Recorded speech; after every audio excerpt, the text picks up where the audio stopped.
नमस्कार, स्वागत है आपका आपके अपने चैनल पर।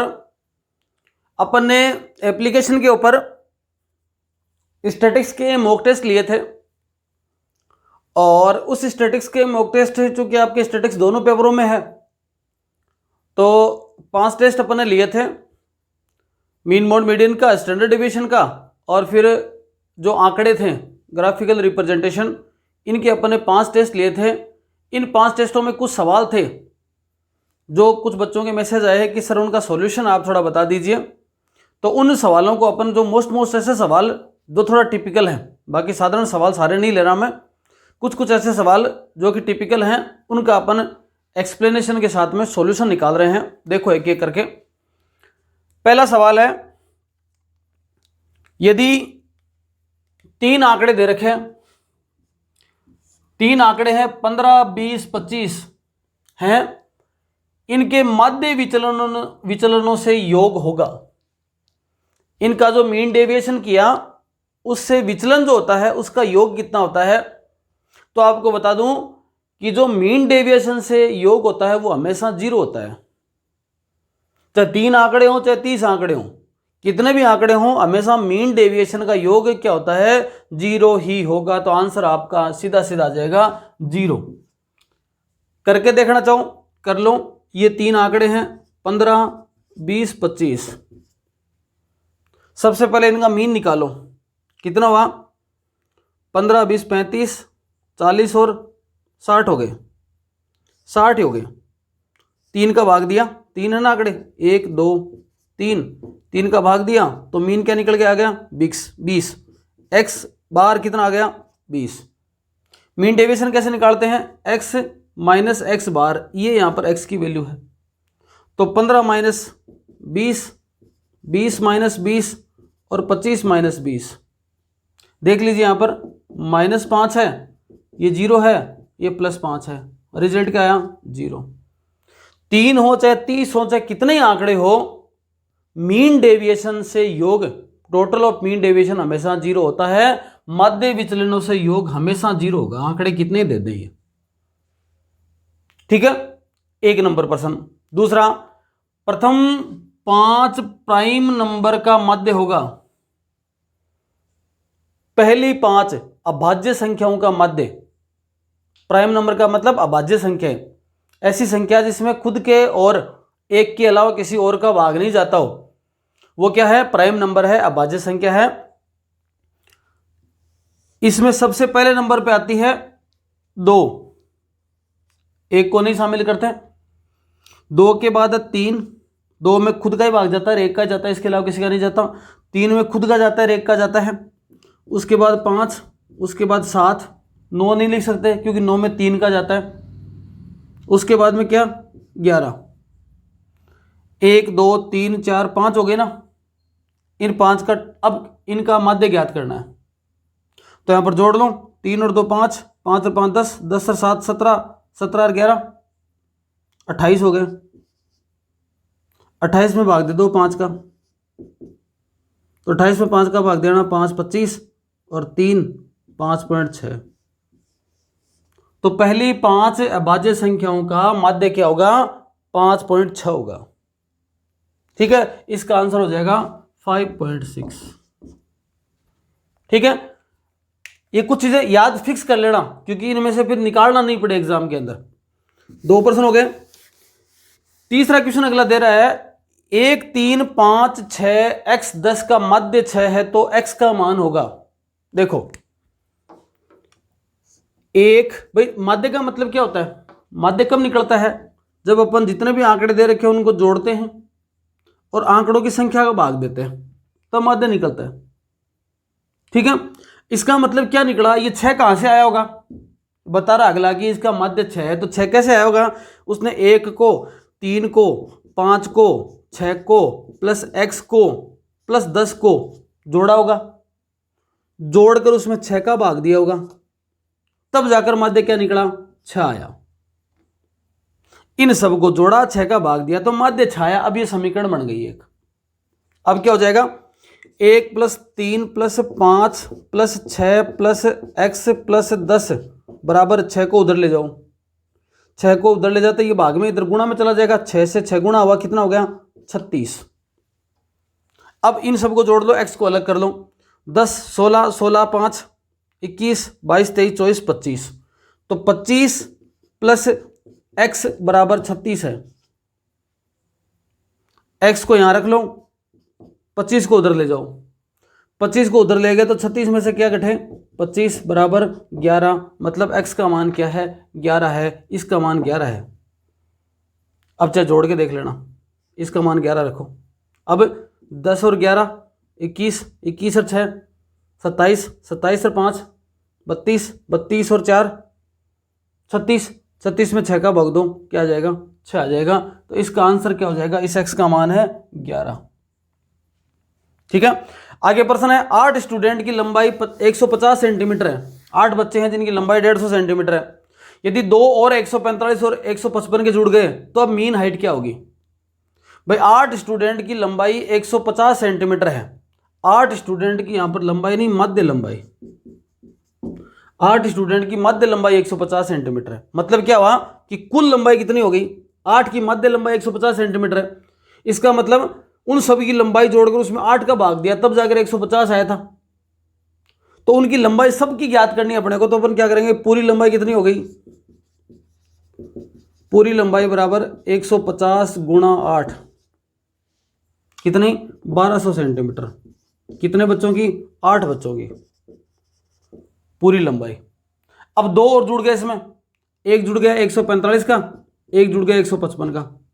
अब पूरी लंबाई कितनी हो गई, इसको जोड़ोगे तो आएगा 1500, परंतु बच्चे भी कितने हो गए, 8 पहले थे, एक एक और बढ़ गए, तो 10 बच्चों की 1500 लंबाई है। अब एक बच्चे की निकाल दो, औसतन कितना आ गया 150 सेंटीमीटर। इसका आंसर आ जाएगा 150 सेंटीमीटर। ठीक है, ये वाली होगी। आगे देखो, एक क्लास के 10 बच्चों का वजन का मध्य 50 किलो है, प्रत्येक का वजन 2 किलो कम हो जाए तो मध्य का वजन होगा। अब मध्य वजन होगा, देखो सीधी सीधी बात बता दूं, 10 बच्चों का मध्य वजन 50 किलो है, ठीक है। अगर सभी बच्चों के वजन में 2-2 किलो कम हो जाए ना, तो पूरा मध्य भी सीधा 2 किलो कम कर देना। इसका आंसर आ जाएगा सीधा ही 48 किलो। अगर ये दिया जाता कि सभी बच्चों का वजन 2 किलो बढ़ जाए, 2-2 किलो बढ़ जाए, तो आंसर हो जाता 52 किलो। यहां पर -2 दिया 48 किलो, +2 देता 52 किलो। अगर कहता कि सभी का 2 गुना हो गया, वजन दुगुना हो गया, इसका मतलब 50 है, 50 का भी दुगुना कर दो, कितना वजन हो गया 100 केजी। और कह दिया सभी का वजन आधा हो गया, इसका मतलब 50 का भी आधा कर दो, कितना 25 केजी। क्या आंसर आ गया, 5वें क्लास प्रश्न का आंसर आ गया। अब बढ़िया प्रश्न है, एक सोचने वाला प्रश्न है, समझने वाला प्रश्न है। देखो ABCDE का मध्य 28 है। अब वही बात कि ABCDE को जोड़ा होगा, 5 का भाग दिया होगा, तब क्या आया 28 आया। मतलब क्या कहना चाह रहा है, A + B + C + D + E बट्टा 5 बराबर 28। थोड़ा सा हल कर लो इसको, A + B + C + D + E 5 को उधर ले जाओ, कितना आ जाएगा, गुणा कर दो, 8 × 5 = 40, 4 5 2 10 14, 140 हो गया। ठीक है, ये मान लो समीकरण नंबर 1। आगे देखो, ACE का मध्य 24 है। अब दूसरी बात क्या बता रहा है अगला, A + C + E। अब 3 है ना, ये इनमें 3 का भाग दिया तो कितना मध्य बता रहा है 24। मतलब इसको हल करूं तो A + C + E बराबर 3 को उधर ले जाऊं, 24 को 3 से गुणा करूं 72 हो जाएगा। ये समीकरण नंबर 2 हो गई। ठीक है, मतलब A + C + E, इसमें इतनी सारी चीजें हैं ना, इनमें इसका मान बेहतर है, तो अब 2 का मान 1 में डाल दो। 2 समीकरण का मान है, समीकरण नंबर 2 का मान 1 में डालो तो क्या होगा, देखो यहां से ACE इनका तो क्या हो गया, बेहतर हो गया। बाकी क्या बचे, B + D, तो B + D + 72, ये तो है ना भाई, इनका 3 का है ना, 72 है, 72 है। बराबर क्या हो गया 140। अब बेहतर की संख्या को उधर ले जाओ, b प्लस डी बराबर 140 माइनस 72। तो b प्लस डी बराबर, इसको घटाओगे तो आएगा 68। पूछ क्या रहा अगला, तो b व d का मध्य होगा। अब मध्य करने के लिए 2 का भाग देंगे, तो इसका b प्लस डी का मध्य बताना है, मतलब दोनों को जोड़ा और भाग दिया, दोनों का जोड़ कितना है 68 है, यहां भी 2 का भाग दे दो, कितना आंसर आ जाएगा 34। इसका आंसर हो जाएगा 34। ठीक है।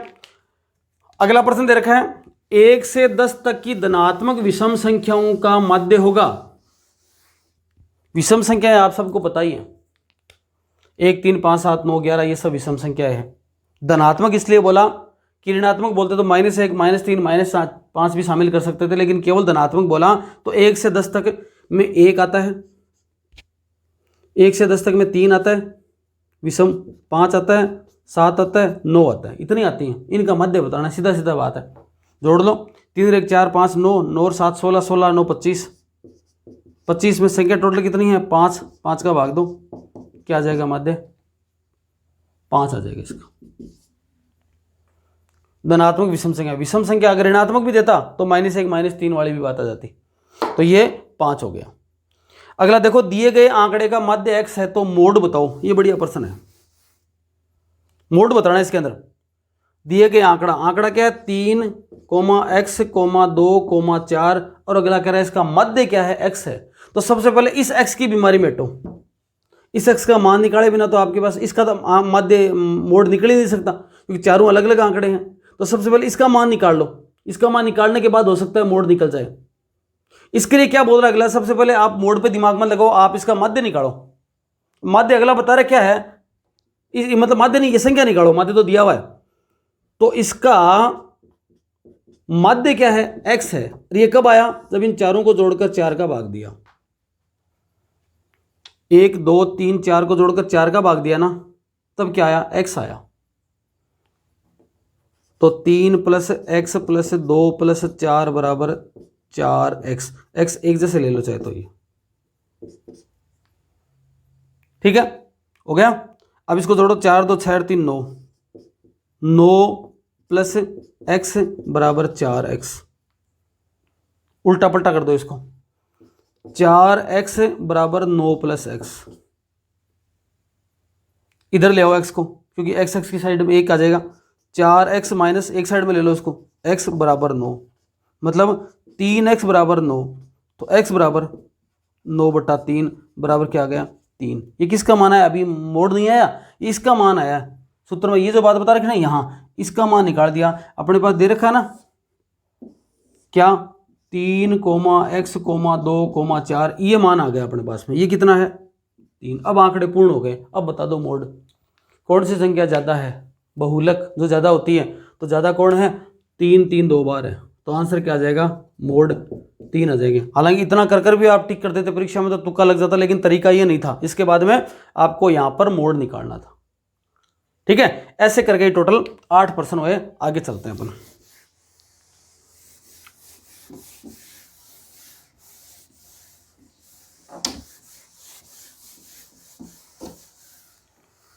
नौवां प्रश्न दे रखा है, डाटा 7 5 3 4 9 8 6 का मोड ज्ञात करो। नहीं ज्ञात कर सकते। क्यों नहीं कर सकते, कि मोड का मतलब होता है कि संख्या जो बहुलक आ रही है, बार बार आ रहा है, तो इसमें सभी संख्या सिंगल सिंगल है। कोई भी संख्या है वो डबल बार नहीं आ रही। अगर यहाँ पर किसी संख्या को डबल कर दूं ना, यहाँ पर 8 लिख दिया तो 8 मोड हो जाएगा इसका। यहाँ पर मैंने 9 लिख दिया तो इसका मतलब 9 मोड हो जाएगा, क्योंकि जो संख्या 9 बार है, 9 है वो 2 बार है। तो अगर संख्या सारे की सारे सिंगल हैं, इसका मतलब उसका आप मोड नहीं निकाल सकते। आरोही क्रम में व्यवस्थित निम्न आंकड़ों का मीडियन 2.5 है, तो x का मान बताइए। अब ये मीडियन का प्रश्न है। देखो आप, मीडियन का सूत्र क्या होता है, n + 1/2। और आंकड़े देखो 1 2 3 4 5 6 7 8 9 10 11 12 जने हैं। इसका मतलब सूत्र में मैं लगाऊं तो 12 + 1/2 बराबर 13/2 बराबर 6.5। यानी मीडियन कहाँ होगा, 6 तथा 7 के बीच का मान। और 6 7 का मान कैसे निकले, 6 को जोड़ो और 7 को जोड़ो और 2 का भाग दो। 6 नंबर की संख्या को जोड़ो और 2 का भाग दो, इसका मतलब आ जाएगा मीडियन। अब देखो यहां पर 6 और 7 को जोड़ना है तो 1 2 3 4 5 6 7, तो 6 तो अपने पास 2 है, लेकिन 7 क्या है, x है। 7 क्या है, x है। मीडियन का मान अपने पास 2.5 बता रखा अगले ने। तो कहने का मतलब क्या हुआ कि 6 और 7 को जोड़ा और 2 का भाग दिया तो क्या आया, 2.5 आया। निकाल लो, 6 और 7 का मतलब x है, उनको जोड़ा, 2 का भाग दिया, 2.5 आया। अब कर लो इसको, 2 + x बराबर इधर ले जाओ तो हो गया 5, तो x बराबर 5, उधर ले जाओ 2 को, -2, तो x बराबर 3, मतलब इसका मान 3 आ जाएगा। निकाल के देख लो चाहे तो। अब इन दोनों डाटा को जोड़ो और दोनों को जोड़कर भाग दो 2 का, 3 को और 2 को जोड़ो 5 आएगा, 5 में 2 का भाग दोगे तो 2.5 आ गया, तो 2.5 इसका मीडियन हो गया। ठीक है, ये हो गया 10वां प्रश्न। अगला दे रखा है 1.9, 8.4, 3.6 और 5.8 का मीडियन। सबसे पहले तो इसको एक निश्चित क्रम में व्यवस्थित करो। 1.9, फिर बढ़े हुए 3.6, फिर 5.8, फिर 8.4। टोटल संख्या कितनी है, 4। सूत्र क्या बोलता है, n + 1/2। तो n का मान कितना, 4, तो 4 + 1/2 बराबर 5/2 है ना, 5/2 गया ना। तो क्या मतलब 2.5, 2.5 का मतलब होगा दूसरी और तीसरी संख्या को जोड़ के भाग दे दो 2 का। तो पहली संख्या ये और दूसरी संख्या ये, इन दोनों को जोड़ के 2 का भाग दे दो। तो पहली संख्या 3.6, दूसरी संख्या 5.8, दोनों को जोड़ा, 6 8 14, 1 3 2 8, 5 3 8 1 9, 9.4 में 2 का भाग दो, आंसर आ जाएगा 4.7। सिंपल सा प्रश्न था एक, मीडियन। और देखो प्रश्न, अगला क्वेश्चन है 12वां नंबर का। 3 संख्याओं का मीन और मीडियन 10 और 12 है। थोड़ा लॉजिकल प्रश्न है। यदि सबसे बड़ी संख्या और सबसे छोटी संख्या का अनुपात 7:2 है तो इसके बीच अंतर कितना होगा। देखो सीधा सीधा मारवाड़ी में समझा दूं आपको। 3 संख्याओं का मीन 10 है, तो पहले बात तो क्या समझ में आ गया आपका कि टोटल तो जरूर 30 होगा। 3 संख्या है, मीन 10 है, तो 10 × 3 बराबर टोटल कितना होगा इनका, 30 होगा। इतनी बात है ये। दूसरी बात क्या पता चली कि मीडियन 12 है, मीडियन 12 है। इसका मतलब मान लो 3 संख्या वो है x, y और z। ठीक है, अगला मीडियन क्या बता रहा है, 12। इसका मतलब 3 संख्याओं का मीडियन तो यही होगा बीच का। इसकी संख्या बता दी अगले ने, इसका मान 12 है। और तीनों का जोड़ कितना है, मतलब x + 12 + z बराबर 30 है और बीच की संख्या 12 है। इतनी बात पता चल गई यहां पर। अब क्या कर रहा है कि टोटल 30 है ना, अब 12 तो आ गया। इसका मतलब ये बात है कि x और z, x + z का जो मान होगा वो 18 ही होगा, क्योंकि टोटल संख्या कितनी है 30। 30 में से 12 इसने ले ली, बची कितनी 18। तो इन दोनों का जोड़ के आना है 18 आना है। अब आप थोड़ा सा माथा लगाओ कि 18 के अपने को 2 टुकड़े करने हैं ऐसे, जिससे अनुपात क्या है 7:2 आ जाए। देखो करके देखो, 7:2 आए मान लो। 18 के टुकड़े करूं, मान लो मैं 2 करे मैंने 9 9, तो बात नहीं बैठेगी क्योंकि अनुपात नहीं आया। मान लो मैं टुकड़े करूं 10 8, तो भी यहां पर ये आएगा, 2 का दिया 5 आया यहां पर, तो 5:4 आ रहा है, नहीं बैठेगा मामला। मैं यहां पर बात करूं मान लो कि 11 7, टूटेगा नहीं। मैं बात करूं 12 8, 12 8 4 का भाग चला जाएगा, 3 आएगा, 4 का भाग चला जाएगा 2, तो 3:2 आया। मैं बात करूं 13 8, 13 9, जाएगा ही नहीं, क्योंकि टोटल भी तो कितना होना चाहिए 18 होना चाहिए ना।